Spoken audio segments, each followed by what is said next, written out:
This is FAFO, holler it loud. Fuck around with fiction, get the facts drawn. Getting triggers just the cost of the crowd. We're toxic to the lies, truth we're proud. This is FAFO, no smooth talk, no vow. You brought your stories, we brought the real. Now run your mouth and meet the South down. Fuck around and find out, burn it down.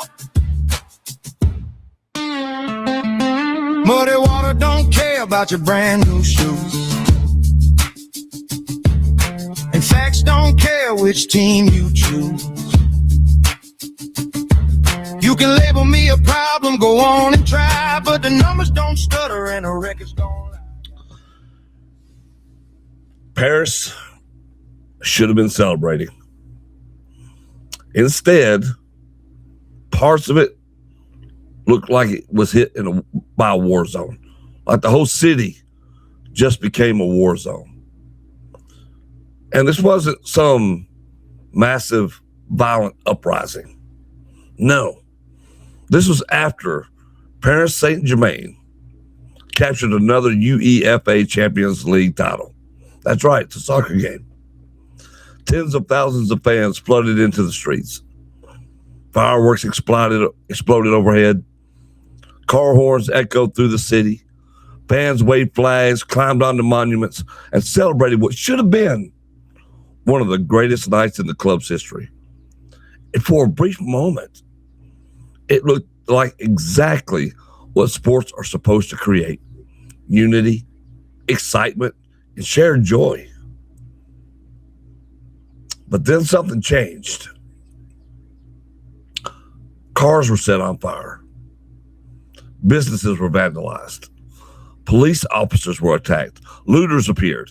Hundreds of arrests followed. Hundreds of injuries were reported.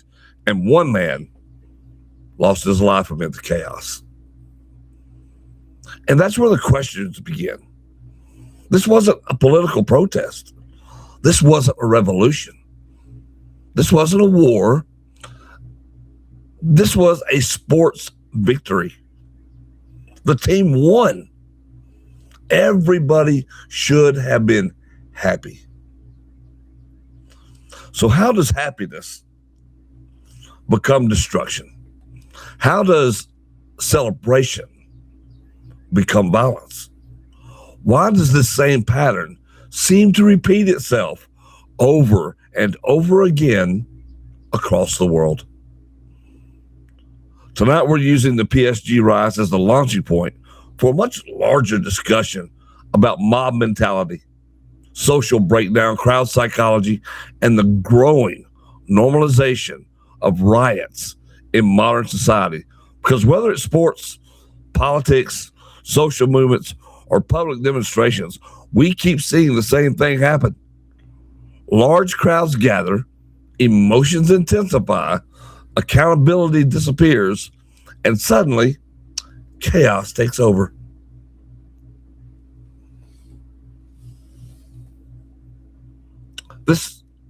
This is happening on an incredible scale. We see more and more of this kinds of behavior, and what it kind of spirals down into. And it's kind of unbelievable, really, when you see it. And the frequency with which it happens is what should really gather your attention. Because the facts themselves are staggering. PSG defeated the Arsenal in dramatic fashion, securing another Champions League title and triggering celebrations across France. As well it should have. Great victory. And most fans simply wanted to celebrate their team's success. They sang, they cheered, they waved flags, and enjoyed the moment. But unfortunately, as what seems to happen more and more, you had a relatively small number of people who managed to hijack the celebration. Authorities reported hundreds of arrests nationwide. We talked about the hundreds of injuries, the attacks on police officers, the widespread property damage, the fires, the looting attempts. The footage from all that was insane. There was one fatality we mentioned on a bike rider connected to the unrest. And here's the thing, similar scenes had occurred during previous PSG celebrations, making many people wonder why authorities continue to face the same problems year after year. The important thing to remember is that most fans behave responsibly. Most people celebrated peacefully and went home. Yet once again, the actions of a minority became the story. And that's where the larger conversation begins, really. Because this isn't really a PSG problem. It's not even a France problem. It's a human problem. We are seeing this everywhere. And you'll see it. And here's what happens generally. Because there's a psychology here, a mob psychology. You will get people who are just there celebrating. And then you get this smaller group, and they start hyping up the rest of the crowd. And they're the ones really doing most of the damage. And then you got these people who are just standing around, and they're getting hyped by what they're seeing. Now, some are just standing around filming going, oh my God, I can't believe this is happening, wanting no part of it. But others get swept up into that mentality. It's crazy. I'll tell you what, before we go any further, I will show you a few of these clips from the PSG riots. And you can make up your own mind if you're listening to us through Spotify, through Apple Podcasts or Amazon Music. All you have to do is follow us on YouTube at the FAFO Podcast or on Rumble at the FAFO Podcast. You can watch the videos yourselves. But I'm going to take you over there. Good morning, Mike. Welcome to the chat. And if you want to know how you can be part of the chat, by the way, you can follow us live on Kick every morning at 9 a.m. or on Facebook, live at 9 a.m. Central Standard Time in the States. So I'm going to pull this up, and I'm going to let you see it. And we're going to take a look at this. I want you to check this out. And you can see there's some innocent people here standing around. And then you see some of the riders, some of the guys who are just starting to get a little amped up. And this is about a 2-minute video, so we're gonna go through it.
And that wasn't even the really violent stuff.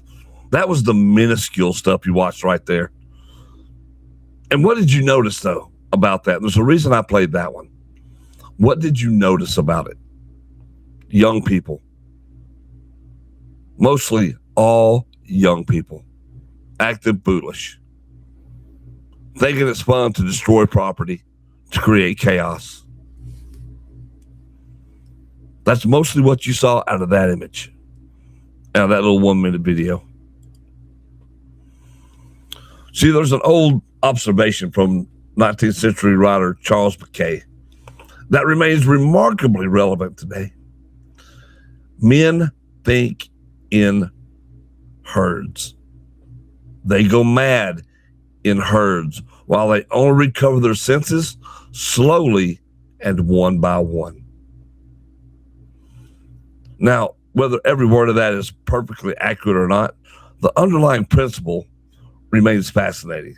Human beings often behave very differently when surrounded by large crowds. Now, psychologists refer to this phenomenon as de-individuation. The larger the crowd becomes, the less personally responsible some individuals feel for their actions. Identity becomes hidden. Accountability becomes diluted. Actions that would seem unthinkable when alone suddenly feel acceptable when hundreds or thousands of others are doing the same thing. A person who would never smash a storefront window by themselves may suddenly find it easy when surrounded by a crowd doing exactly that, getting hyped up.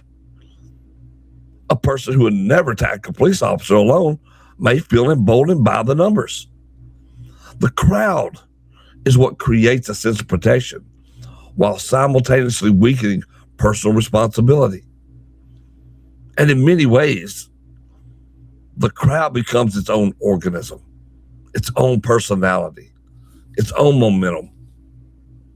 And once that momentum starts moving in the wrong direction, stopping it becomes incredibly difficult.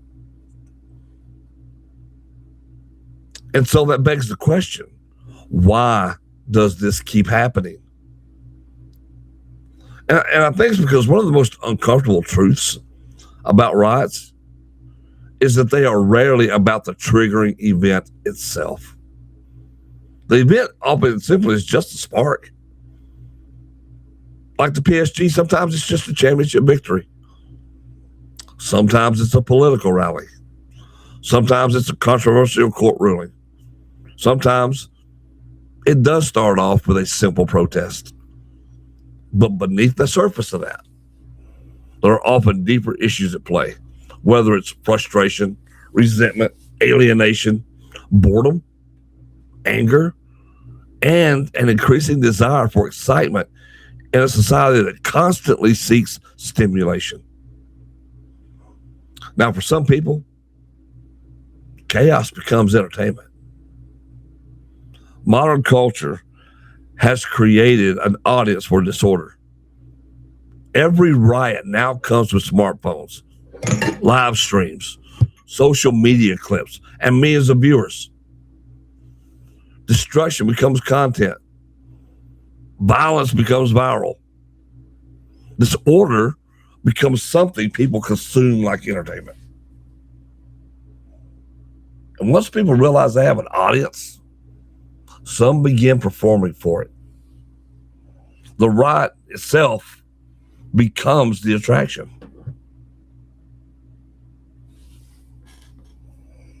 Mike says, when people are hiding their faces, you know they ain't there for the celebration. And how true a statement is that? It's a very true statement. Think about this. 30 years ago, riots were rarely local events. Information traveled through newspapers and television broadcasts. Today, every person in a crowd carries a broadcasting device in their pocket. In a clip I'm going to play for you in a minute, I want you to be very mindful of that because you're going to see it for yourself. Every phone is a camera. Every camera is a news outlet. Every news outlet has a global audience. Social media didn't invent mob behavior, let's be clear, but it has dramatically amplified it. Video spread instantly, rumors spread even faster, and the most outrageous acts receive the most attention. The most shocking moments become the most viewed clips. We see this on TikTok. The algorithms that dominate modern social media reward engagement. And outrage, well, that generates engagement better than almost anything else. As a result, some people aren't simply participating in chaos. They're performing for it. They're creating that content. They're chasing attention. And attention has become one of the most valuable currencies in the modern world. And this is where the conversation becomes, I think, particularly interesting. Because once again, the PSG riots were not political. It's easy if you're just tuning in, you're seeing all that and going, oh, there's an uprising going. That was not a political riot. It wasn't.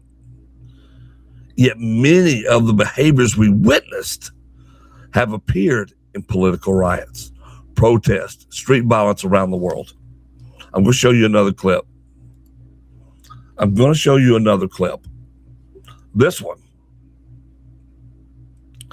This one is from the anti-ICE protests. I think it's around Delaney Hall. All that's going on up there. Check this one out, and you'll see. This is, again,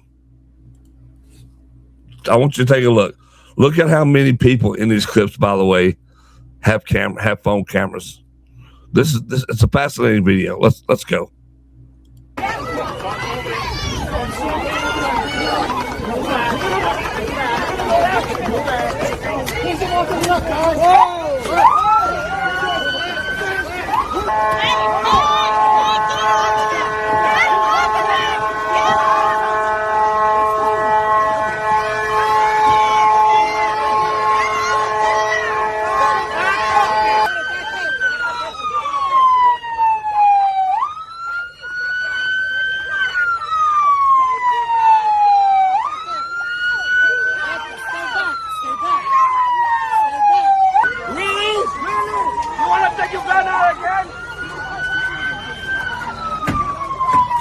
In this video, you were listening to it. Now you can see the first part of this.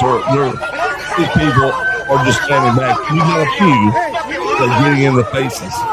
You're trying to press forward, and those are the ones who are getting taken away, right? But you do see a lot of these protesters just linked up, just doing their work, and that's fine, as long as you're not being confrontational. Once you're in the front of these people, put your back on ice, you gotta get hands from ice. Put your hands on them.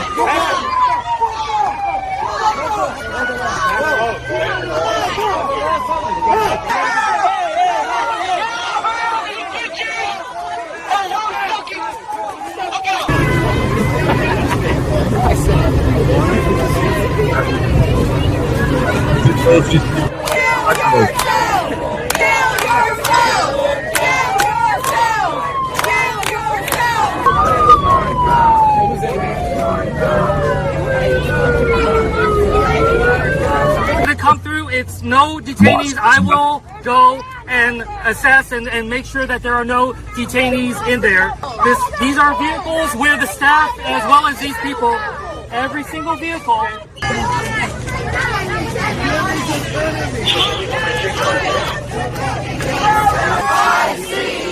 How do you spell Nazi? It's wild. And this was actually one of the tame ones. And that was actually one of the tame ones. That wasn't even one that was just wild.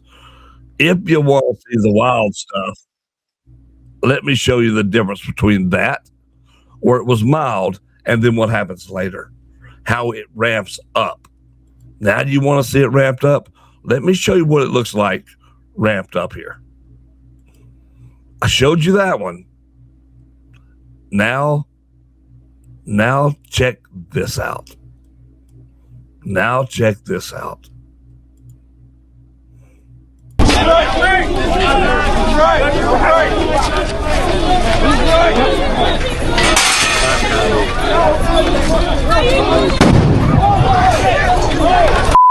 Delaney Hall again. But now you see people falling everywhere. Let's go. They're using the real spray.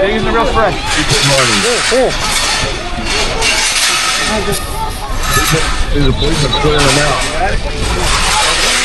And in a minute, you're going to see an unbelievable thing. You will see just how much these protests made. Yeah. Because here's the thing. These protesters just made these orders to leave. And when they refuse to leave, Here comes the tear gas. Now you got people gagging and running. I don't feel sorry for them. A lot of these are paid to do what they're doing out here. Are you okay? Where are you?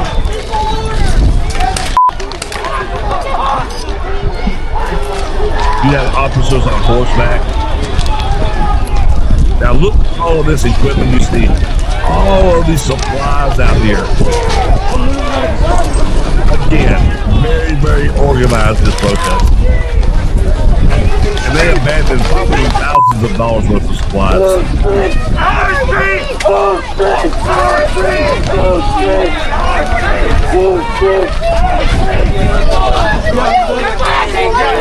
I think this is where somebody, the horses were being agitated, somebody's watching the horses. And then you got these idiots standing in front of the police cars. Like these little bitty fellas are going to stop it. You got these little shrimp in front of these police cars. They're going to stop it. Not stopping anything. It is ridiculous. It's ridiculous. I mean, look at this.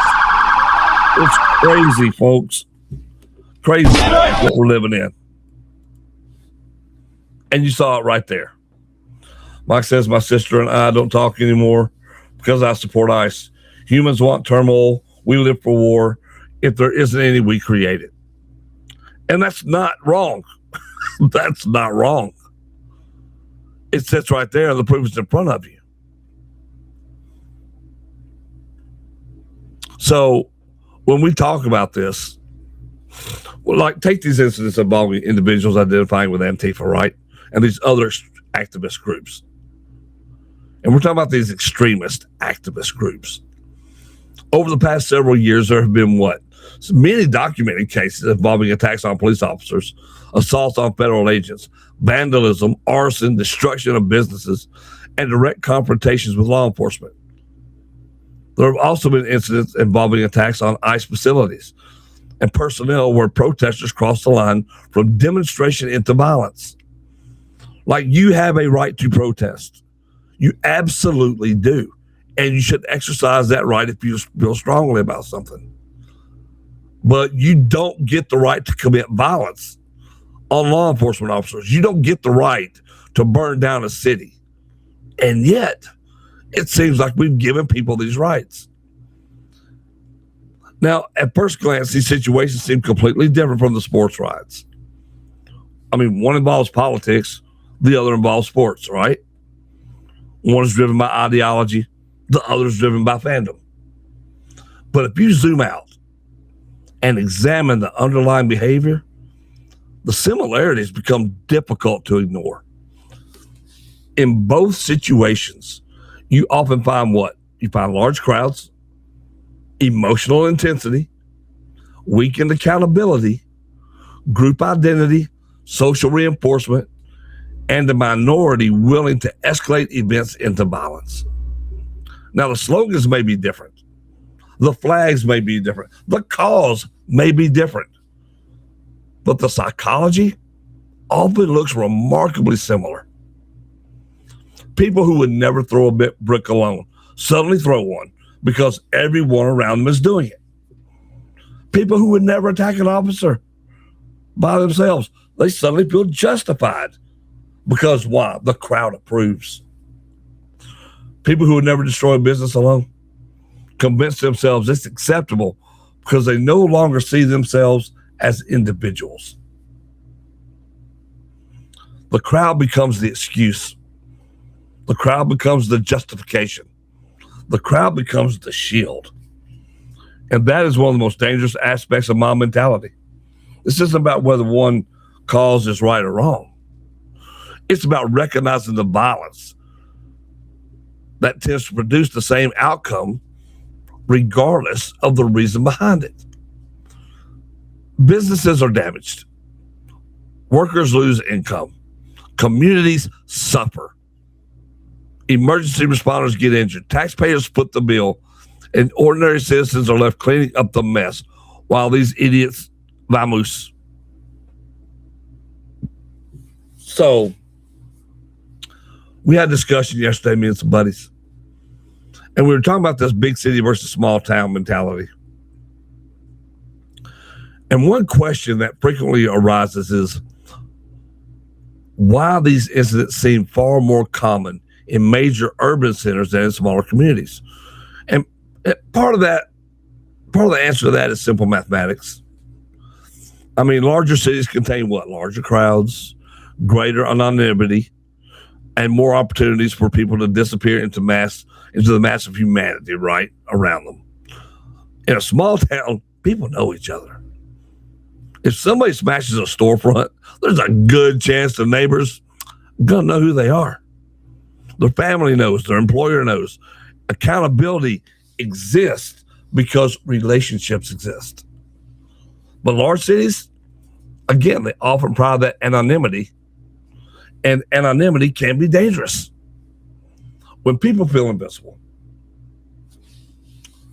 some become willing to do things they would never consider in environments where they are personally known. Now, does that mean small towns are immune from violence? No. But accountability tends to function differently when people live among neighbors rather than strangers. And so that begs the question, what should be done? What should be done? And this is where the debate becomes not only more difficult, but more intense. Because as much as you have this surge in this kind of behavior, there's also this other side that's rising going, this has to be put down. We can't allow this in civilized society. These people are getting away with it. They're getting arrested, sure. And then all these judges are just letting them go with nothing but a slap on the wrist, if that. Everybody agrees riots are destructive, but far fewer people agree on solutions. Some advocate harsher penalties and faster prosecution. Others argue for greater investment in community engagement and prevention efforts. Some call for stronger police presence, while others focus on addressing broader social conditions that contribute to unrest. You know what the broader social condition that contributes to unrest? Do you know what it is? It's pretty simple. We see it every day. It's the political playground that the people up in D.C. have created. That's where this starts. Because the reality is likely more complicated than a single solution. But look, one principle should remain universal. Destroying your own community helps nobody. And this is why I tend to believe that a lot of these agitators in these political riots aren't from the town. Burning businesses hurt workers. Looting hurts neighborhoods. Attacking emergency responders makes everyone less safe. We know this. But again, you're talking about a mob situation where normalcy goes out the window when everybody gets hyped up. Now, whatever grievances exist, whatever celebration is occurring, whatever cause is being championed, violence ultimately harms the very communities people claim to care about. And we know this. That's simple. And again, it's simple while we're sitting here talking one-on-one, while we're not amongst the violence. And so the question is, how do you curb the violence from the beginning? How do you stop this from ever taking place? You can't put people on permanent lockdown. We see what that does.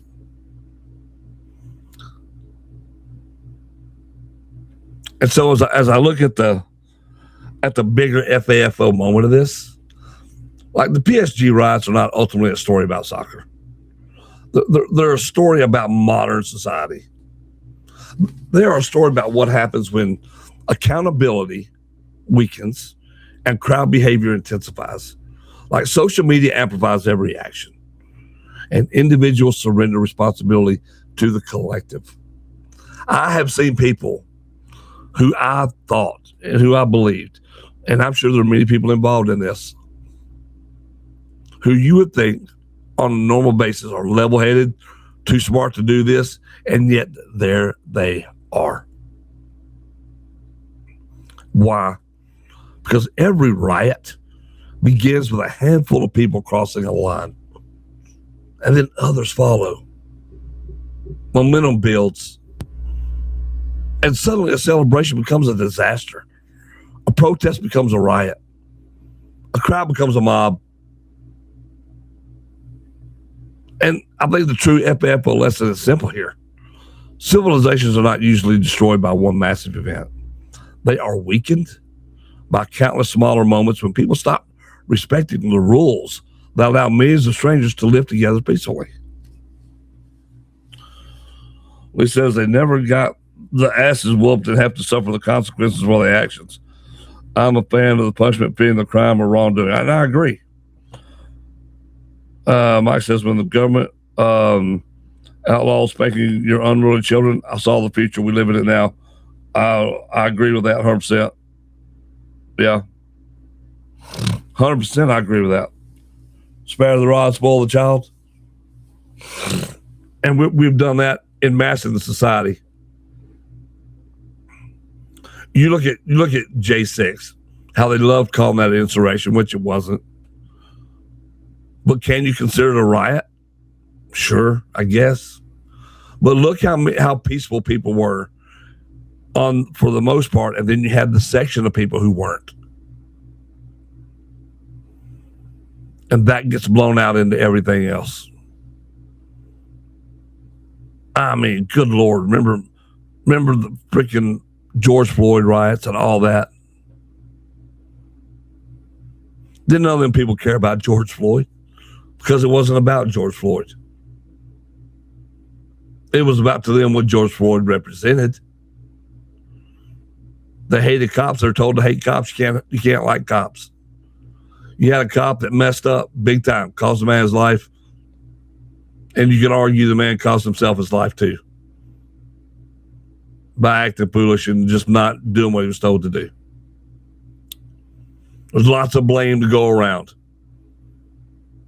But society today doesn't care about that. They only care about their point of view. They don't even care about the truth, really. These anti-ICE protests aren't about truth. They're about what they're told to believe. These same people under different leadership are all supporting ICE. Remember during Obama's administration when they were all supporting ICE? Right when they were doing all the ride-alongs? You remember that? I do. It was on TV all the time. You didn't see protesting then. And I think we've become way too soft on these people out here doing it. And it's mostly young people, but it's not all young people. It's not. And I am convinced the more I see people talk, the more I see people out here running their mouths or making idiotic statements on TikTok, on these reels, on these shorts. Just dumb statements.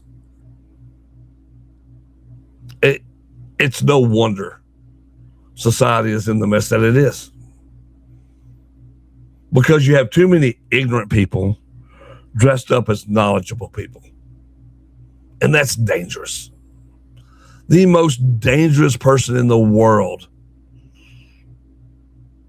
is the dumb folks being taken as a genius.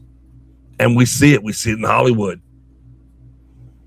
We see it in Hollywood all the time. We see it in our sports stars, right?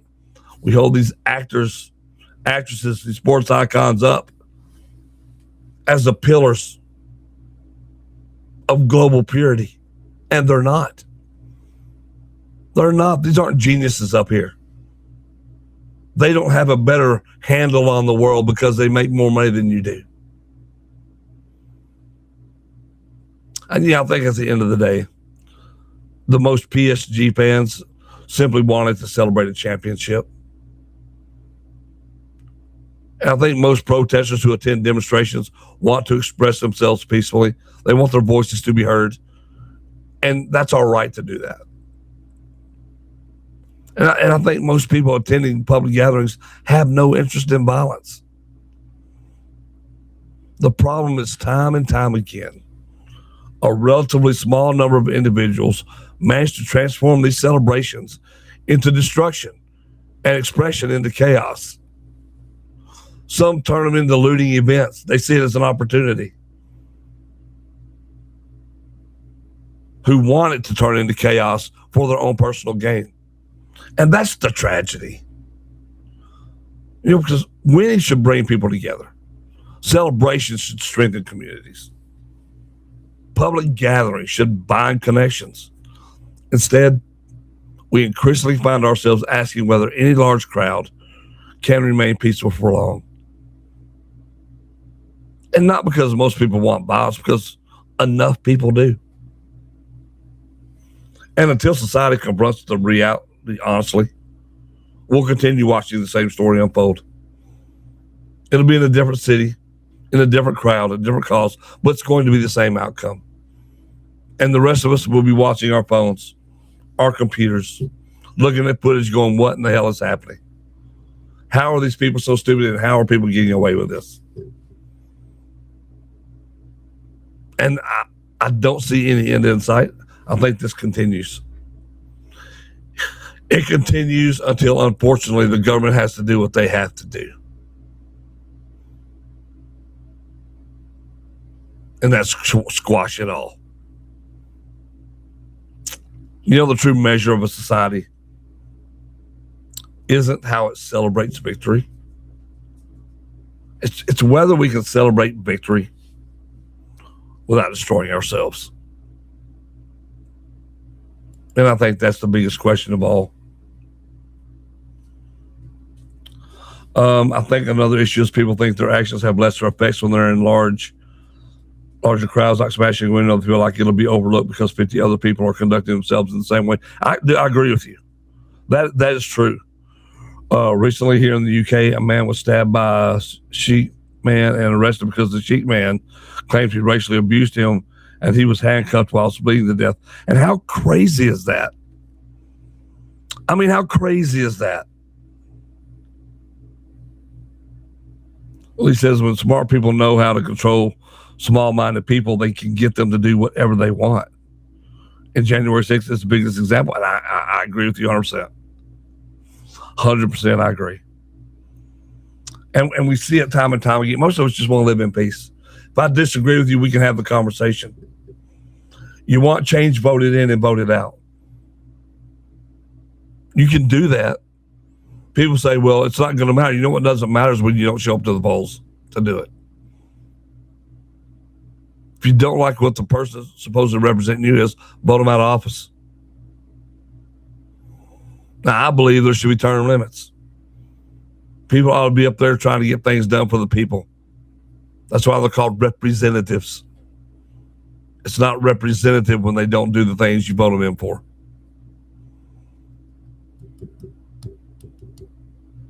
And I understand why people don't like Trump. I do. I get it. But the one thing I really do love about that man is you don't guess what he's going to do. He's already told you what he's going to do.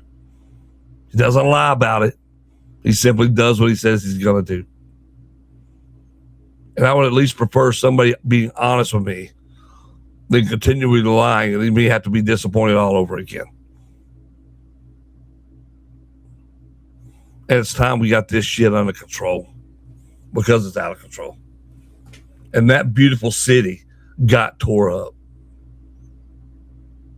for no reason other than they were celebrating a win, and a handful of people got out of control and incited this major event and did millions of dollars in damage. It's terrible. And it's awful. Guys, I appreciate y'all tuning in this morning to another episode of the FAFO podcast. Yeah, we talk about it all because we're not afraid to talk about any of it. That's what we do here. Your opinions matter. I love hearing them. Love you being part of the comment section, being part of the show. Again, what we kind of do here. This is a show for everybody, not just some people. This is truly a town square show. You get what you want off your chest. You can say it here. Whether I agree with you or not doesn't matter. If you want to say it, say it. If I disagree, I'll just disagree. If I agree, I'll agree. And we can have that. And you know what we can do? I won't hate you because our opinions differ. I know it's a novel idea. I know it's crazy. I know it's wild. Oh my God. He disagreed with me and didn't cuss me out.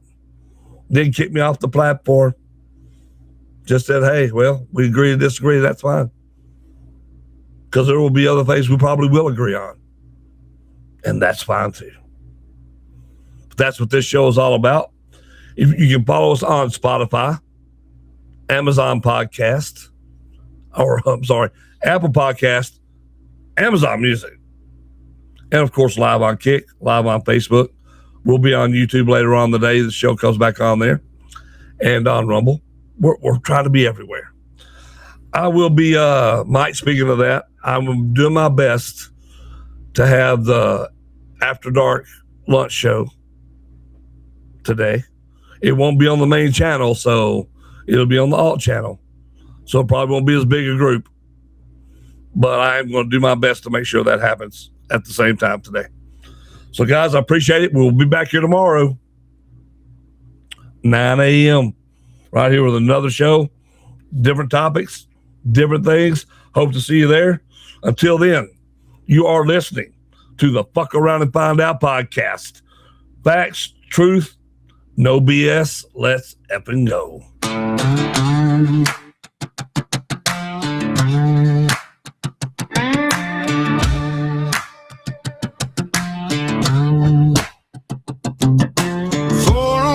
Have a tank of gas. Does he boots on the wood, let the whiskey pass? I ain't preaching from a pulpit, I'm talking from the scar. You can dress up a lie, but it won't get far. They call it toxic when it burns your tongue. I call it true when it's finally sung. Got a dog-eared Bible of the things they hide, and a match for the curtains, let the daylight inside. You want comfort? Son, you missed your turn. This road's called real and the edges burn.